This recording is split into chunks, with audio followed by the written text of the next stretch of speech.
quelques minutes, selon le temps qui m'est accordé, un résumé des travaux que nous avons eu à faire en 2 semaines de formation sous la supervision de notre coach, M. Franklin Diomou. Déjà, il me vient à l'esprit de remercier du fond du cœur l'honorable Laurent Toaster. C'est une dame de cœur, comme on n'en trouve pas beaucoup de nos jours, une espèce en voie de disparition. Je lui dis naturellement merci, parce que grâce à elle, nous avons su booster le potentiel caché en nous. Nous avons chacun de nous dans ce parcours des formations différentes. Moi, je suis docteur Bertingawa, je suis docteur en pharmacie à l'Université de Ferrara en Italie. Mais je me rends compte que j'ai des lacunes pour montrer une entreprise, parce que ça ne fait pas partie de ma formation, par mon parcours de pharmacie. Alors, à travers mes passages sur Facebook, quand j'ai saisi l'annonce de l'honorable, je suis merci. Son message est le bienvenu. Je n'ai pas hésité une seule seconde à me rapprocher du centre pour pouvoir profiter de cette opportunité. Donc, je peux aujourd'hui vous faire le rapport, le mise au point de ce que cela m'a inspiré. Mon projet, en fait, s'appelle Projet Villa Verte. Et je ne vais pas perdre le temps à vous détailler le plan de présentation vu le temps qui m'est imparti. La problématique soulevée dans mon projet est une problématique commune. Il s'agit d'Amina, qui est mon persona. Amina, c'est qui? Amina, c'est une jeune dame qui a l'habitude de vendre, d'acheter et de consommer les médicaments de la rue, avec des répercussions sur sa santé, comme nous le voyons. Face à ce problème d'Amina, qui est un problème de santé publique, j'ai pensé qu'on pouvait trouver une solution. Et je l'ai fait en ayant cette vision de construire un centre de référence que j'ai baptisé Villa Verte MB. La Villa Verte MB se veut, d'ici 2029, être une référence en Afrique pour apporter des solutions alternatives aux problèmes que nous causent les médicaments classiques de la rue, à savoir proposer aux populations une autre forme de médicaments dits naturels. Notre mission donc est de concevoir des solutions innovantes pour le bien-être des populations. Nos valeurs sont la passion, parce qu'aucune créativité n'est possible sans la passion. Ensuite, la direction. Nous voulons être un guide pour la recherche scientifique au Cameroun. Et enfin, l'innovation, qui est le chemin de bataille de toute la jeunesse d'aujourd'hui. Une jeunesse qui ne pense pas innover n'est pas sur le droit chemin.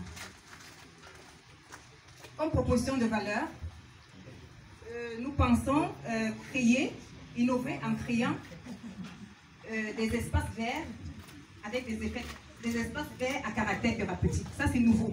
Nous pensons imposer un concept nouveau qui consiste à aménager et à créer, à concevoir des espaces verts avec une visée thérapeutique, en exploitant le patrimoine thérapeutique, le patrimoine des plantes que notre cher pays peut nous offrir. Nous pouvons sortir des petits jardins botaniques. Dans chaque domicile, il y a un jardin.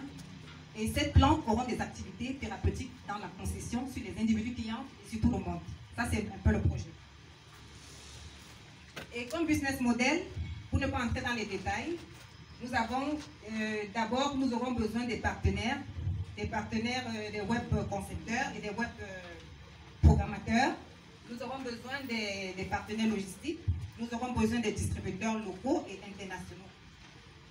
Et comme concurrent, aujourd'hui sur le marché, nous avons, si vous avez entendu parler du docteur Ndewa, qui fait déjà dans la phytothérapie, oui, ça pourrait être un de nos concurrents, et aussi le Tiens Group.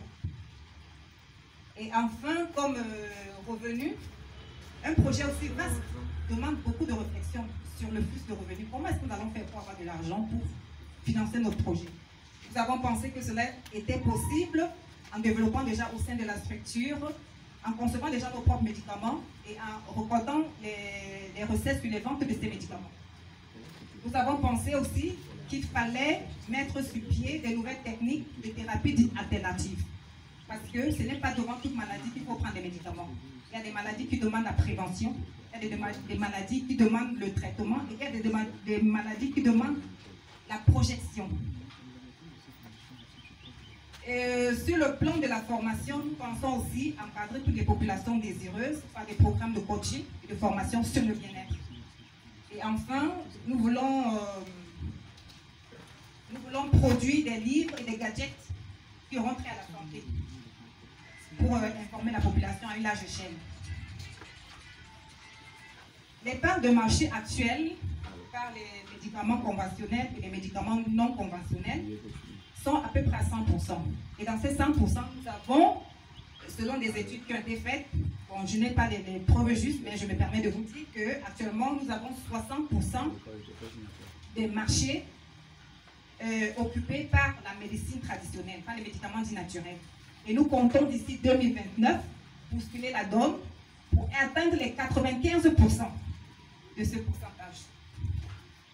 Et l'attraction de mon projet, je vais le scinder en 3 étapes principales. C'est-à-dire que ce projet a démarré dans la phase de pratique en septembre 2017 par le lancement de la création du site où je compte installer le projet. Actuellement, il est au quartier PK15. Et dans une deuxième étape, j'ai lancé avec mes modestes connaissances des applications web sur Internet pour essayer de promouvoir et diffuser le projet. Et la troisième phase de mon projet, je suis très fière et très contente de le dire aujourd'hui, a été marquée par l'honorable Nouster qui nous a donné l'opportunité de faire cette formation. Elle a dit en moi ce défi, ce challenge d'arriver jusqu'au bout de mon projet. Dans la prévision, nous comptons sur des levées de fonds, sur du sponsoring et sur des investisseurs, pourquoi pas. Ils seront toujours les bienvenus. Et mon équipe est constituée de moi-même. Je me présente encore, je suis le docteur Bertingawa. Je suis doctorat, j'ai un doctorat en sciences pharmaceutiques à l'Université de Ferrara en Italie. Je suis postdoctorante en phytochimie à l'Université de Douala. Et j'ai une forte expérience en industrie pharmaceutique.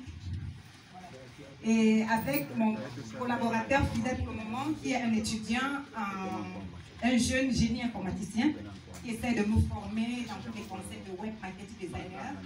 Et l'équipe est ouverte parce que pour le moment, nous sommes. Je suis arrivée à la fin de ma présentation et je tenais particulièrement à remercier déjà toute l'Assemblée ici présente de nous avoir accordé ce temps d'écoute. Je remercie encore l'honorable pour cette vision. C'est une femme de vision, c'est une femme de caractère, c'est une femme de poing. Il a faut comme elle doit multiplier son prototype. Ah oui. Je remercie la directrice de l'UEL à cause de la qualité de l'encadrement que nous avons trouvé sur le terrain. Et je ne vais pas finir ma présentation sans vous demander d'applaudir. Je vous en prie, applaudissez complètement pour son poste. Il dit qu'il est dans la chambre avec les formations. Parce que ce monsieur, je vais vous le dire, je ne suis pas en train de vanter, on ne se connaît pas. Mais il a su développer en chacun de ses apprenants quelque chose. Je sais pas, vous avez du talent, monsieur.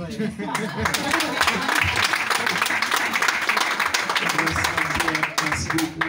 Merci. Je crois qu'avec la présentation du docteur, en fait, j'ai présenté